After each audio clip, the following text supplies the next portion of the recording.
강혜신의 오늘의 미국.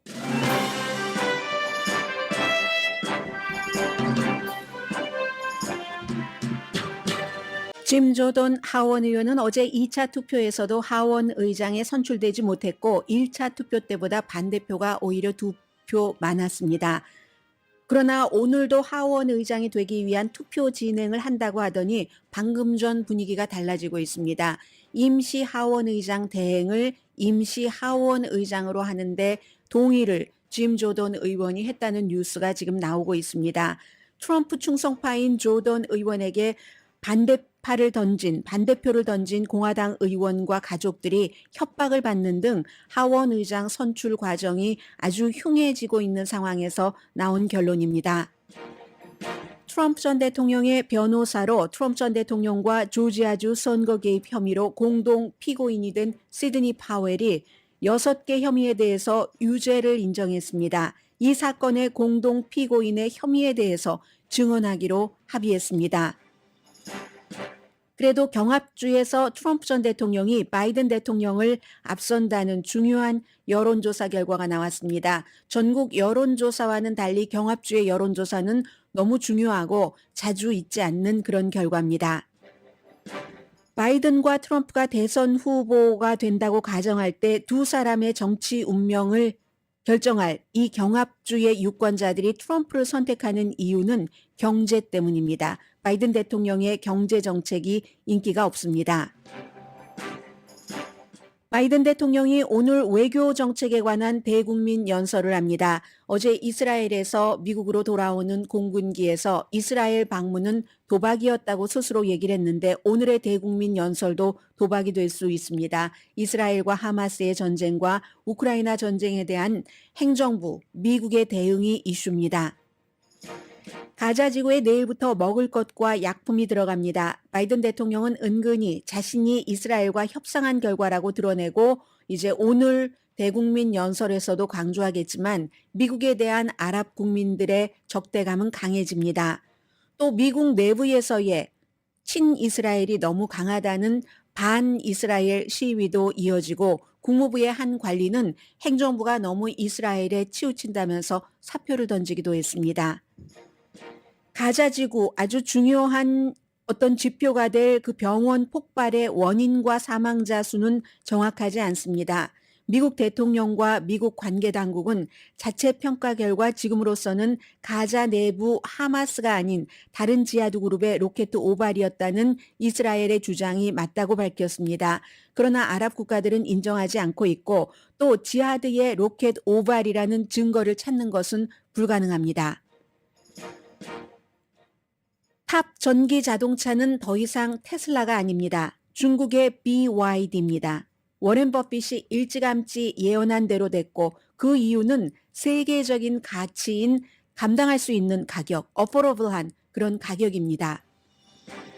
월마트와 알디가 올해 추수감사절에는 디너 가격을 지난해보다 낮게 책정했다고 밝혔습니다. 여러분 안녕하십니까? 오늘의 미국 강혜신입니다. 지금 아직 완전히 정리되진 않았지만 정리되고 난 뒤나 정리되기 전이나 크게 상황이 달라질 것 같지 않아서 제가 이 내용부터 전해드리겠습니다. 원래 예정대로라면은 하원 의장을 뽑는 짐 조던 후보가 나간 세 번째 투표가 지금 이 시간쯤에 진행될 수도 있었을 텐데 좀 전에 짐 조던 후보가 일단 오늘은 투표를 하지 않고 현재의 하원의장 대행을 맡고 있는 하원의장 대행을 내가 일단은 지지를 하겠다. 이렇게 얘기를 했거든요. 패트릭 맥켄리에게 내가 일단 하원의장을 맡기는 것에 지지를 하겠다 했는데 이 전까지 너무 많은 문제가 있었고 미국의 의회 내부에서의 무슨 하원 의장을 뽑는데 이렇게 협박이 많습니까? 살해 협박까지 있고요. 짐 조던이라는 프리덤 코커스를 만든 사람에게 투표하지 않은 후보들에게 그 후보뿐만이 아니라 가족들에게도 온갖 협박 그리고 이제 자동 전화 폭탄 있죠? 그런 로보콜 같은 것이 엄청나게 많이 와서 공화당이 어제 오후부터 지금까지 굉장히 조금 뭐라고 할까요? 너무너무 취해 보이는 그런 모습을 보였습니다. 그리고 이제 오늘 세 번째 투표를 한다 할지라도 짐 조던이 당선되지 않을 것이 거의 확실하면서 짐 조던이 일단은 지금 그 임시 대행 체제로 간다 하는데 그렇다고 후보에서 사퇴한다는 얘기는 아닙니다. 처음에는 본인과 같이 후보로 나섰던 스티븐 스칼리스를 본인이 투표를 뭐 적게 받고 나서 지지한다고 했는데 금방 이제 그 뒤에는 그가 사임을 하고 나서 본인이 투표가 20표, 어제도 22표 공화당에서 반란표가 있었습니다. 4표 이상 반란이 되면 안 되는데 그런데도 오늘 다시 투표를 한다고 하다가 일단은 지금 이 정도로 마무리가 되는 것 같은데 지금 양당에서는 트럼프의 충성파이고 너무나 극단적인 짐 조던을 제치고 패트릭 맥켄리 현 하원 의장 대행에게 기본적으로 뭐 1월까지 새로 이제 그 의회가 출범하고 이런 거 진행될 때까지 그에게 맡기자. 그런데 이렇게 맡긴 임시 하원 의장은 대통령 유고시 서열 2위 이 자격은 주지 않습니다. 그 자격이 미국에서 여러 가지 케이스 바이 케이스인데 보통 때는 부통령 다음이 하원 의장인데 이 하원 의장은 임시이기 때문에 주지 않고 그렇다고 짐 조던이 그 사람을 임시로 하원 의장으로 하자라고 해서 또 다 하는 것도 아닙니다. 어제 오후에도 공화당과 그 민주당이 이렇게 이스라엘을 지원하고 싶어서 안달난 공화당 정치인들이 무척 많습니다. 민주당 정치인도 무척까지는 아니지만 공화당보다는 덜하지만 많습니다. 그런데 하원 의장이 공석이라서 아무것도 못하니까 그냥 짐 조던 안 되겠으니까 그 무난한 패트릭 맥키니에게 이 사람도 굉장한 보수이긴 합니다. 주자라고 얘기를 했고 그 분위기 속에서도 조던 후보는 짐 조던 후보는 아니다. 난 내일도 또 투표를 하겠어. 뭐 케빈 메카티도 15번 했잖아. 이렇게 얘기를 하다가 갑자기 지금 뭐 몇십 분 되지 않은 것 같습니다. 마음을 바꿨는데 그 전에 공화당에서 어떤 일이 있었냐면 연방 의회에서 마리안넷 밀러 믹스 아이오와가 지역구인 공화당의 연방 하원 의원입니다. 살해 위협을 너무 많이 받고 있다. 짐 조던을 하원 의장으로 지지하지 않는다고. 이건 완전히 트럼프 전 대통령 지지자들이 트럼프를 지지하지 않는 사람들에게 하던 것이 역사상 이것도 처음일 겁니다. 하원 의장 선거에서 본인이 원하는 후보를 짐 조던이라는 후보를 지지하지 않는다고 이렇게 협박 전화를 하는 거. 뭐 한두 사람이 아니에요. 던 베이컨이라는 네브라스카가 지역구인 공화당 하원 의원도 와이프가 굉장한 협박에 시달리고 있다는 얘기입니다. 이 짐 조던의 지지자로부터. 그래서 그 같은 협박을 받고 괴롭힘을 받는 문자를 폴리티코에 그대로 보냈는데 그 가운데 하나는 당신 남편은 이제 절대로 정치를 할 수가 없을 거야. 끝이야. 짐 조던을 지지하지 않는다고? 그 사람 실패한 사람이야. 뭐 이런 거라든가. 여기에 대해서 등등등등 많습니다. 어제 공화당의 그 정치인들이 받은 협박이 그러자 이제 짐 조던이 나는 이 같은 협박에 아무런 관련을 하지 않았다. 난 직접적으로 연관이 없어. 그리고 누구도 그 짐 조던 당신이 시켰지 이런 얘기를 하지 않습니다. 그러나 카를로스 기메네즈라는 플로리다가 지역구인 공화당의 연방 그 하원 의원이 MBC 방송과 오늘 아침에도 인터뷰하는 거 보니까 본인이 이 조던 후보에게 직접 얘기를 했다는 거예요. 당신이 배후에 있지 않았다고 말을 분명히 했고 사람들에게 그만하라고 요청을 했답니다. 트럼프 전 대통령은 그만하라고 하지 않았습니다. 뭐 내가 변호 비용까지 대줄게 라고 얘기를 했지만 이 사람은 그만하라고 그렇게 나를 지지하지 않았다고 협박하지 마라 라고 했다고 하거든요. 짐 조던은. 그런데도 불구하고 사람들이 멈추지 않는 것은 도대체 왜 당신 말을 듣지 않느냐 이런 얘기를 하면서 사무실에서 자동 그 녹음 전화 그 앤서링 머신에 수없는 협박이 담겨 있다. 이렇게 보여지고 있거든요. 이거는 공화당이 결코 좋은 모습을 보이는 게 아니고 하원 의장이 지금 뭐 벌써 12일도 넘었는데요. 그 공석이 된 지가 그 뒤에 공화당 내부에서 이렇게 싸움하는 것이 계속 국민들에게 비춰지면서 당 내부에서도 단합하지 못하는데 무슨 나라를 제대로 하겠어 공화당이 이런 얘기가 많이 나온다는 겁니다.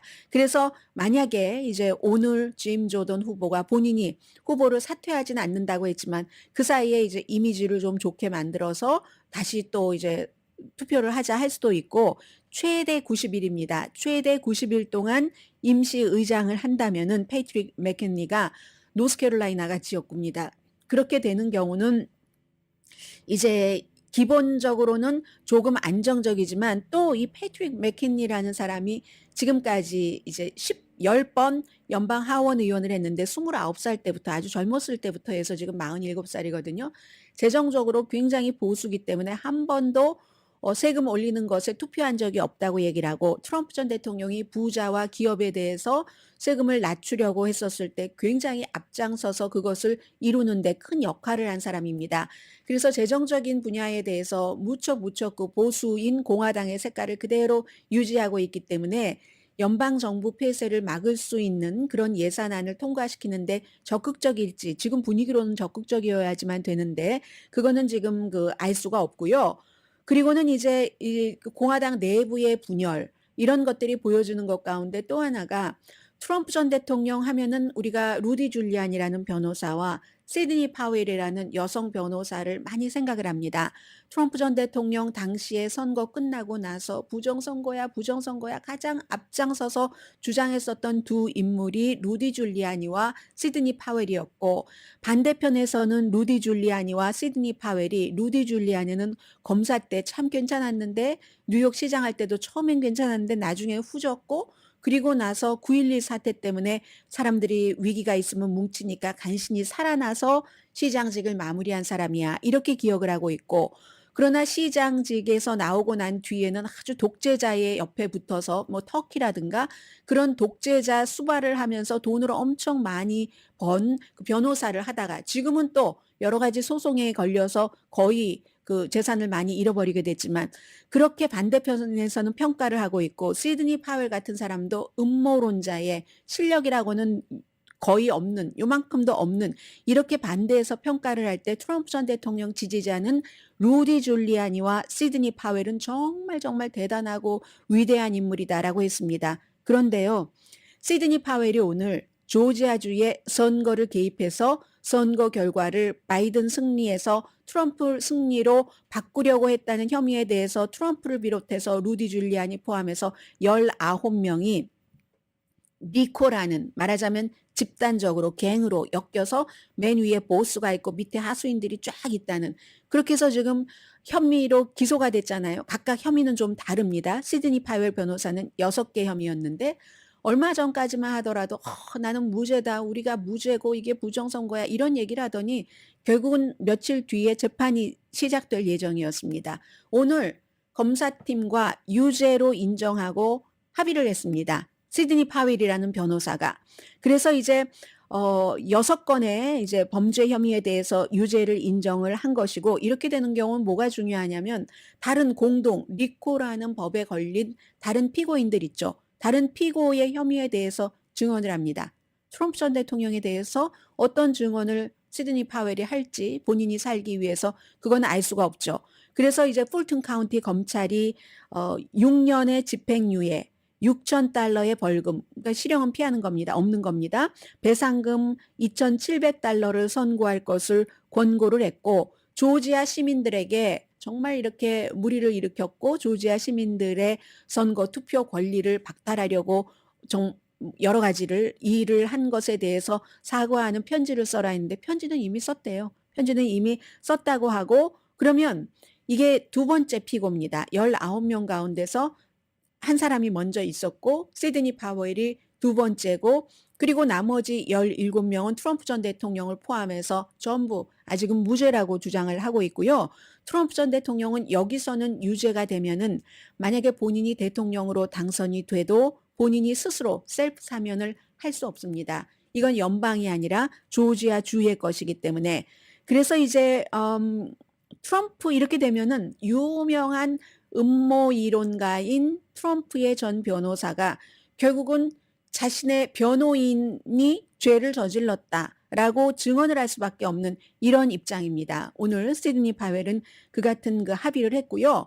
그리고 이제 오늘 굉장히 중요한 여론조사가 하나가 나왔는데 블룸버그 뉴스와 모닝 컨설트가 공동으로 여론조사를 했습니다.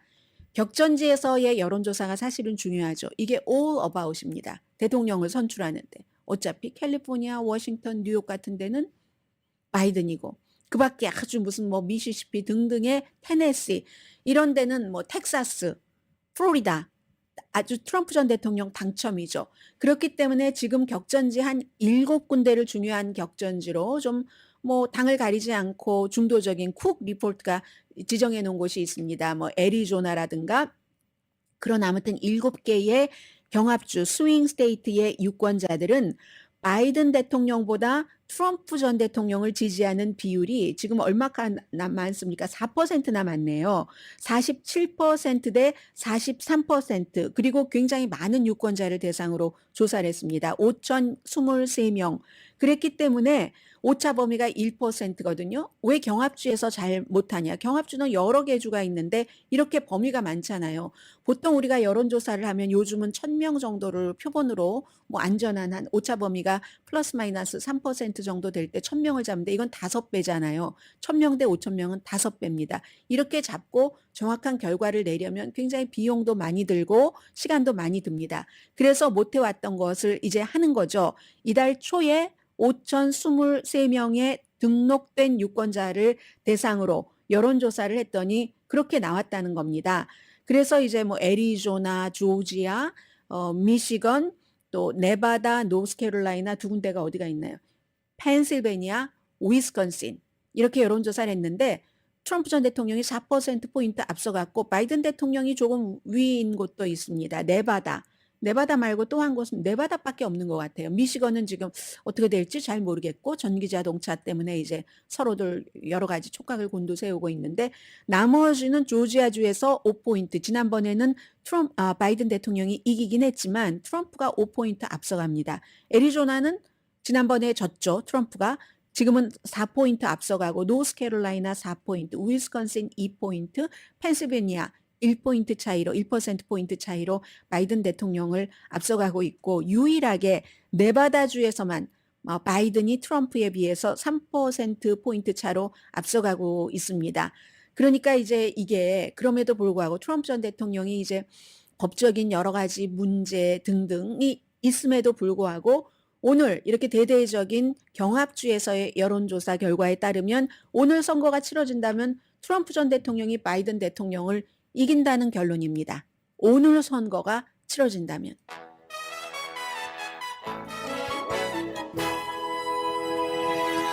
그래서 그런 것을 막아보기 위해서 바이든 대통령이 중동 정책도 좀 잘 해보려고 하고 오늘 로스앤젤레스 시간으로 오후 5시에 대국민 연설도 하고 뭐 이스라엘도 가고 하는 겁니다.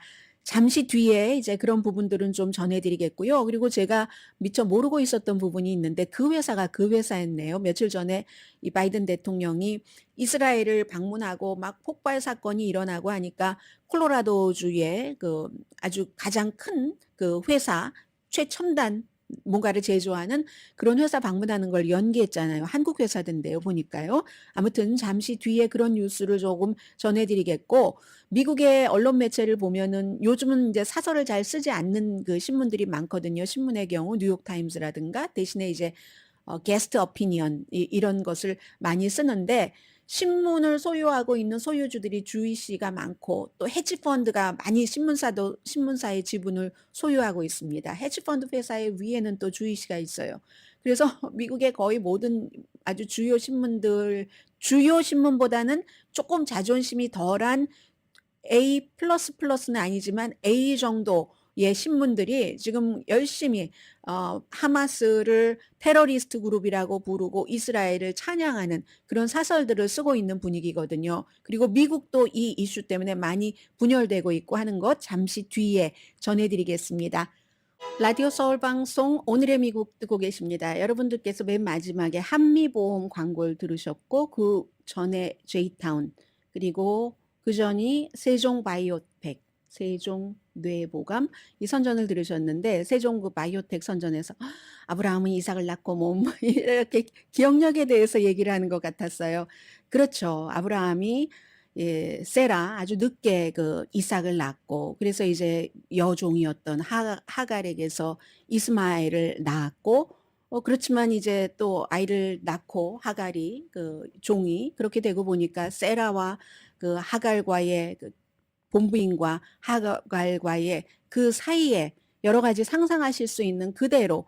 그래서 이제 이제 후손인 이삭과 이스마엘이 같은 아버지에게서 태어났는데 종과 여종과 여종의 이제 그 아이가 이렇게 해서 광야에서 뭐 태어나고 뭐 먹을 것도 없이 이렇게 해서 이게 다 갈려졌다는 거 아니겠습니까? 이스라엘과 아랍 쪽으로 세종 바이오텍 하니까 제가 날마다 생각을 안 할 수가 없어요. 어제는 딱 뭐 그런 부분에 막 성경까지 제가 다시 또 읽어보고 했다니까는요.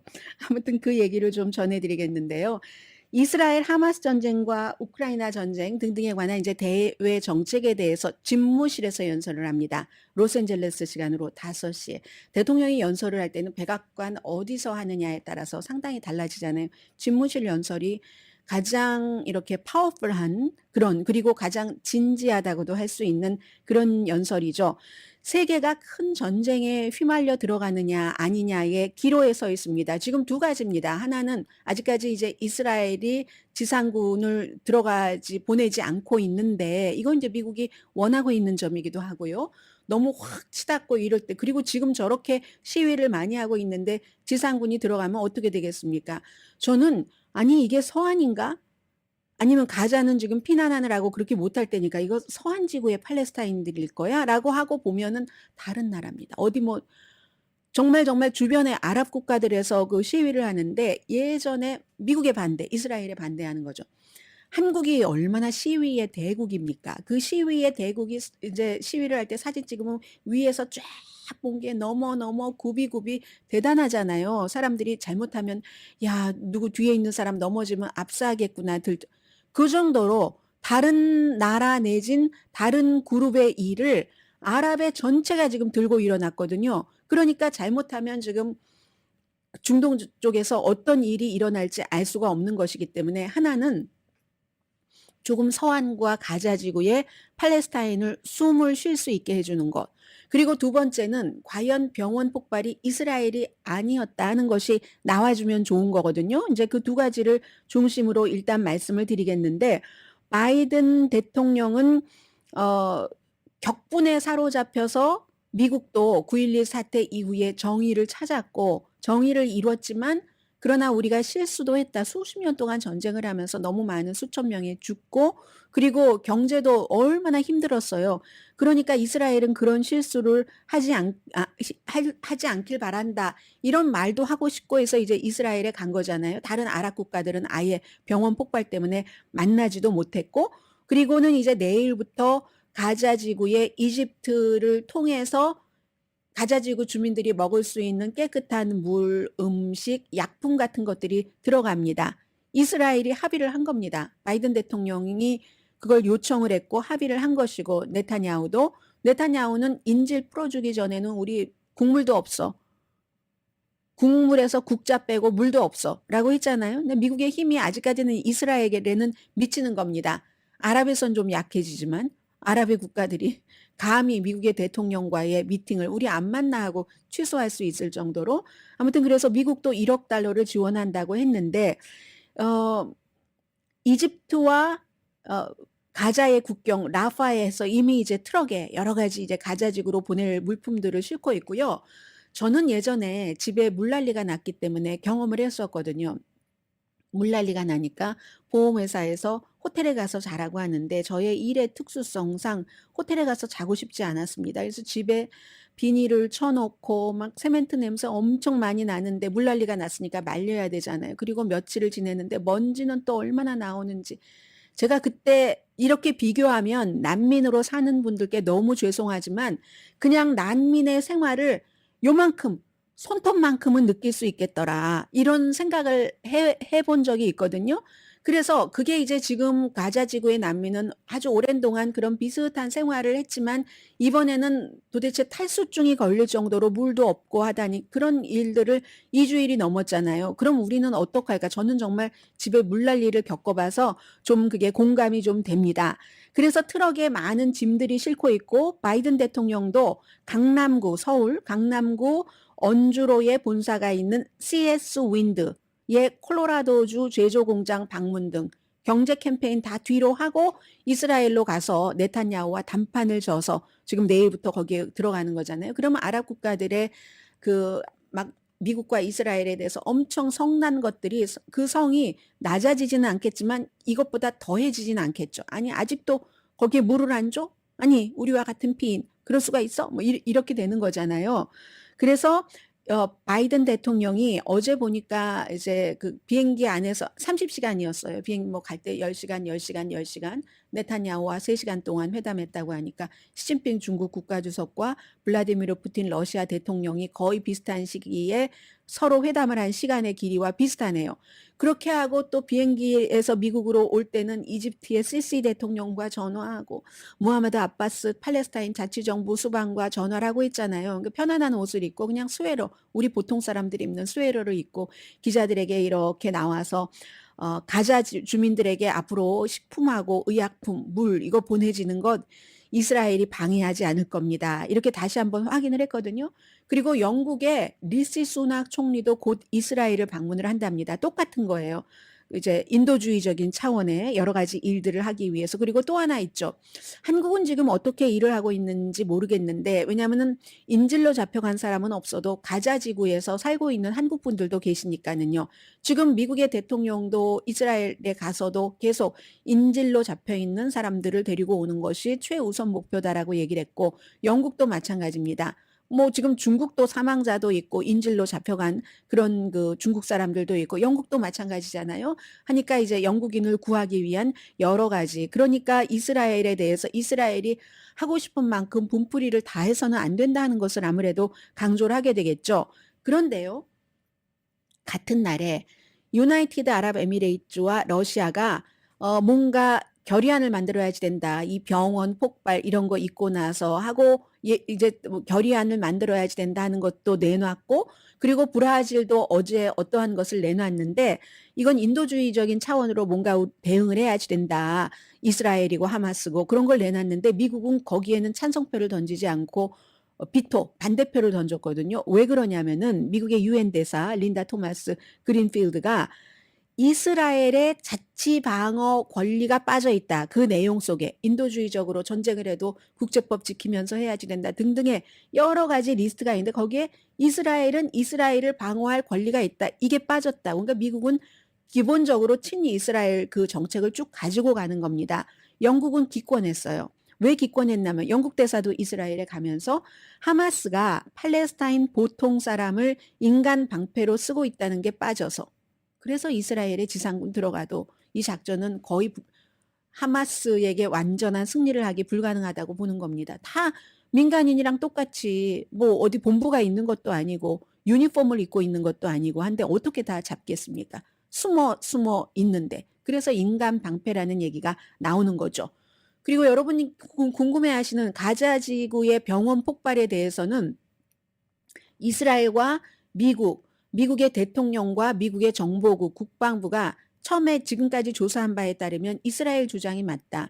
이스라엘이 병원을 공습한 게 아니라 하마스가 아닌 하마스와 같이 뭐 동업자죠. 그 팔레스타인 이슬라믹 지하드가 라켓을 이스라엘로 쏘는데 그게 잘못해서 병원의 그 라켓 부분이 쪼개지면서 떨어져서 그렇게 됐다 해서 여러 가지 증거를 제시를 하잖아요. 파킹랏에 막 시꺼멓게 된 그 자동차가 타버린 거. 그런데 이제 보통 미사일로 공습을 하면 큰 구덩이가 아주 커야지 되는데 구덩이는 있는데 작습니다.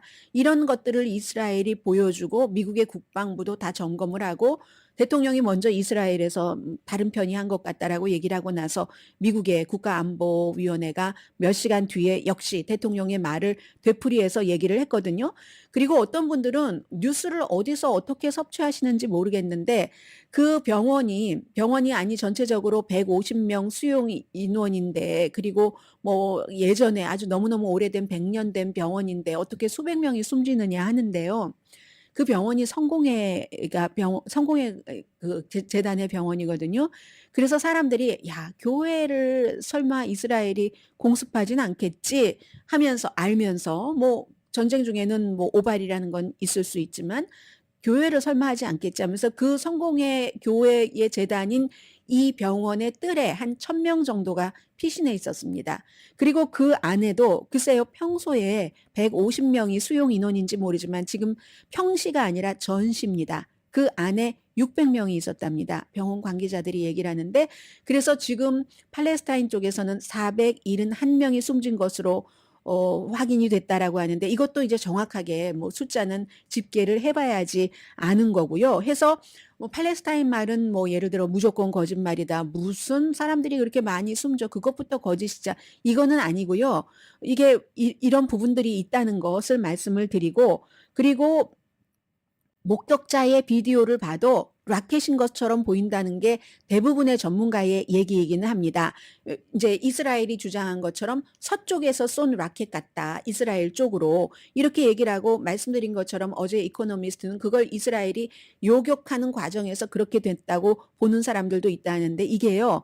레이더 데이터를 확인할 방법이 없답니다. 어느 쪽에서 정말 그 이슬라믹 지하드가 쏜 것인지 그쪽 방향이었는지 이걸 확인할 방법이 없다고 하고 그래서 이제 미국의 매체도 막 여러 가지로 분석을 하고 하는데 BBC는 무기 또 이런 그 전문가 지식을 갖춘 20개의 띵크탱크와 대학, 뭐 기업, 뭐 등등 뭐 이런 뭐 개인과 접촉을 했는데 9명은 아직 답하지 않았고 5명은 노 코멘트랍니다. 6명 전문가와 얘기를 했는데 결론은요. 이게 이스라엘 얘기 듣고 분화구도 없고 이러면은 저게 라켓이 쏜 게 맞아라고 결론을 미국이 내린 결론. 근데 그게 그렇게 결론 내리기 힘들답니다. 불가능하다고 얘기를 하는 게 3명의 전문가는 분명히 이게 이제 이스라엘이 사용을 하는 그런 그 대대적인 미사일 공습의 결과로 보기가 힘들다. 일치하지 않는다. 앞서 말씀드린 큰 분화구도 없고 미사일이 그렇게 됐으면 미사일 부품 같은 것이 있어야지 되는데 그런 것도 없다라고 얘기를 하면서 이게 로켓 연료에 의해서 발생했을 가능성이 높다라고 얘기들을 합니다. 미국의 전문가나 뭐 영국의 전문가나 전부 미국에서는 반더빌트대의 뭐 안드레스 가논 교수가 그렇게 얘기를 한다고 하는데 이제 현장의 목격자, 사진 등등 여러 가지를 다 보고 나서 이제 위험 평가 회사인 시빌라인의 중동 수석 분석가인 말레리아 스커터 이분은요. 이스라엘의 미사일 공습은 아닐 수도 있지만 이스라엘이 헬파이어 미사일을 쓸 수 있는 어떤 그 드론을 통해서 다른 형태의 공급을 할 수 있는 능력이 있다. 그렇게 했다는 게 아니에요. 그것도 증명할 방법이 없는 겁니다. 이게 팔레스타인의 이슬라믹 지하드가 라켓을 쏘다가 실수했다는 것도 증명할 수가 없고 이 사람의 이 주장도 아주 특별한 이스라엘의 드론 기술로 미사일 썼을 때 커다란 분화구가 구멍이 뻥 뚫린 크게 그런 것과 같이 티 안 나면서 할 수 있는 능력이 있다. 이스라엘. 이것도 증명을 할 수 없다는 그런 얘기입니다. 그래서 어쩔 수 없는 이 상황에서 테드 크루즈라는 텍사스주의 연방 상원 의원이 미국 사람들은 지금 이 시점에서 무조건 100% 이스라엘을 지지를 해야지 된다. 이 결정적인 순간에 이렇게 얘기를 했고요. 그런데 그럴수록 반이스라엘 분위기도 강해집니다. 어제 이제 시위를 보면은 뭐 요르단의 시위대는요. 정말 대단한 끝이 보이지 않고 옆이 보이지 않는 그런 시위를 요르단 사람들이 팔레스타인 사람들을 위해서 했고 베를린에서도 174명이 체포가 됐고요. 미국의 의사당 안팎에서도 3명은 경관을 폭행한 혐의로 체포가 됐고 친 팔레스타인 그런 그 시위를 하다가 근데 이스라엘계가요. 유대계가 주이시가 하다가 300명이 체포가 됐답니다. 근데 이제 주이시 가운데서도 특히 무조건 주이시만을 언제나 지지하지 않는 그룹인 Jewish Voice for 그 Peace 평화를 위한 주이시의 목소리 그리고 if not now 이 사람들은 원래 평화를 생각하는 사람이기 때문에 지금 뭐 바이든 대통령이 뭐 이스라엘의 분노를 이해한다 이런 얘기를 할 때가 아니라 무조건 휴전을 얘기를 해야지 될 때다라고 말을 하고 있고 국무부의 정치 군사 관련 공보국장입니다. 이분의 이름이 좌쉬 모드인데요. 이름을 안 써왔어요. 그분이 어제 이스라엘을 신속하게 미국이 추가적인 군사 지원을 한다고 더 이상 이 행정부하고는 끝이야 하고 사임을 했거든요. 이것이야말로 확증 편향에 기초한 충동적인 반응이고 지적으로는 파산이다. 도덕적인 파산 이런 얘기를 많이 하잖아요. 그 하마스를 공격한다면서 국민에게 밥 안 주고 약 안 주고 물 안 주는 이런 것 이렇게 얘기하면서 그리고 이스라엘에도 좋을 것 없다. 근시안적이고 파괴적이고 부당한 정책이다. 분명히 말하자면 이스라엘에 대한 하마스의 공격은 그냥 괴물이 아니라 괴물 중에 괴물과 같은 나쁜 그런 것이었다고 얘기를 합니다. 그런데 그런 괴물이 나쁘게 괴물처럼 행동했다고 해서 이스라엘이 괴물이 아닌 그 괴물 아래에 있는 사람들에 대해서 대응을 하는 이런 것 그리고 그 같은 대응에 대해서 미국이 지지하는 것은 이스라엘에도 고통이고 미국, 팔레스타인 국민은 물론이고 다 이거는 고통이다. 11년 동안 국무부에서 일했답니다. 수십 년 동안 미국이라는 나라가 저지른 실수를 어제 바이든 대통령이 이스라엘에 가서 실수하지 말라고 하고는 그리고는 똑같은 실수를 반복하는 게 두렵고 나는 더 이상 이 같은 행정부의 일부가 되는 것을 거부한다. 거래 끝났다. 떠난다라고 얘기를 했습니다. 그리고 튀니지의 수도 튀니지의 튀니지의 수도 그 튀니스의 프랑스 대사관 앞에서 그 시위는 또 말도 못합니다. 프랑스가 친 팔레스타인 시위를 금지시켰잖아요. 그런데 그게 이제 반 이스라엘 감정을 자극할 수 있다고. 프랑스에 그 주이시가 한 50만 명 살거든요. 아랍계가 유럽에서 프랑스에 가장 많이 살고 있잖아요. 한 500만 명 삽니다. 그 아랍에선 이렇게 보는 거죠. 500만 명의 아랍의 인권은 무시하고 50만 명의 주이시의 인권만 프랑스 정부가 보호를 한다. 해서 튀니지아 프랑스 대사관 앞에서 그 시위대가 말도 못하게 많습니다. 사진 있으면 한번 보세요. 그리고 터키의 이스탄불에 있는 미국 대사관 앞에서도 시위. 이건 아랍 국가의 반미 정서가 대단하다는 것. 선거에도 바이든 대통령에게 결코 좋은 결과는 아니겠죠.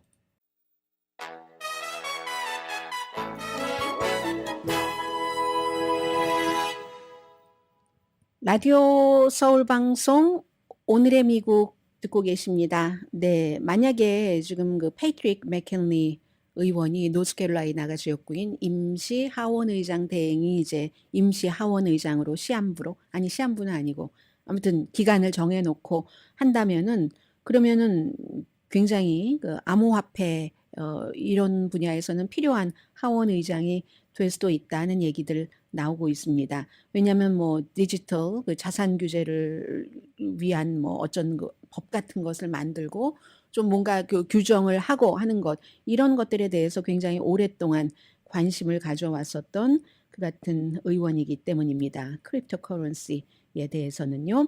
자, 지금 그런 부분들이 있고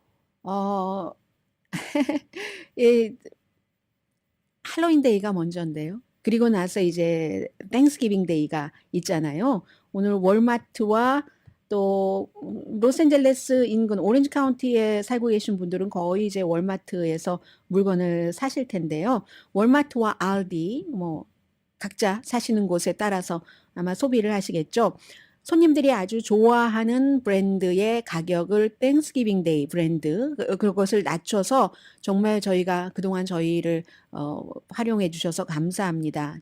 추수감사절이니까 감사해야지 된다면서 가격을 낮춘다고 하거든요. 11월 1일부터 얼마 남지 않았네요. 월마트가 뭐 하나는 바로 이제 구울 수 있는 프리페이드 푸드 그리고 또 하나는 이제 처음부터 준비를 해야지 되는 뭐 칠면조가 있겠고 햄 또 무슨 뭐 호박 등등 뭐 파이도 있고 이 모든 것들을 거의 모든 것들을 땡스기빙 데이 디너를 지난해보다도 좀 가격을 싸게 뭐 예약도 받는 것 같아요. 11월 1일부터 온라인으로 살 수 있도록 하고요.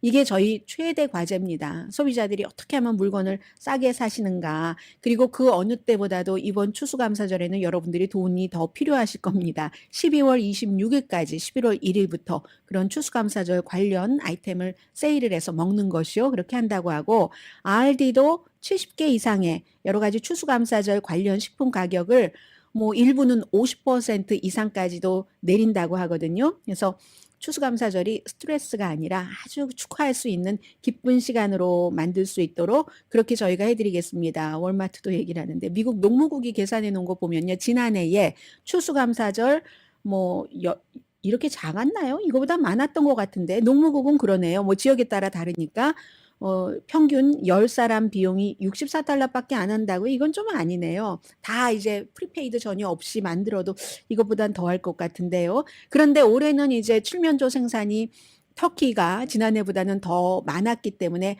어차피 가격이 조금 줄어들고 아무튼 소매 없어도 이렇게 한다고 하니까.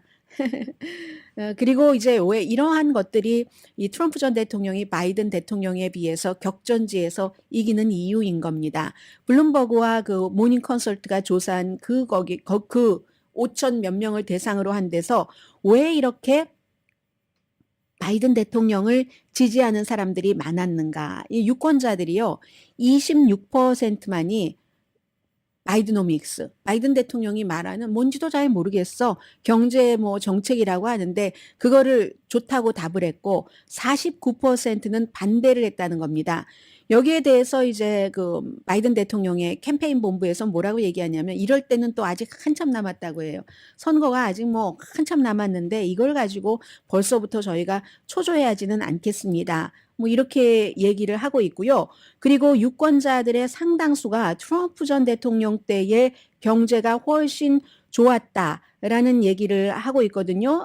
51%가 트럼프 전 대통령 시대에 미국 경제가 좋았다라고 얘기를 합니다. 그러니까 지금 바이든 대통령의 경제 이 문제도 생각을 해야지 되는데 국제 정책이 저렇게 많이 여기저기서 뻥뻥 터져버리기 때문에 어떨지 모르겠어요. 요즘 우크라이나 얘기 전혀 못 해드리고 있는데 우크라이나는요 또 놀랍게도 올해 경제가 성장할 것으로 예상이 된답니다. 국민들의 소비도 그러니까 성장한다는 게 전쟁통이었으니까 그 전쟁 당시보다를 말씀드리는 겁니다. 국민들의 소비도 늘었고 외국의 원조도 늘었고 이제 외국 원조는 점차 빼야지 되겠죠. 아무튼 이런 문제 있고 잠시 뒤에 테슬라 말씀을 좀 드립니다.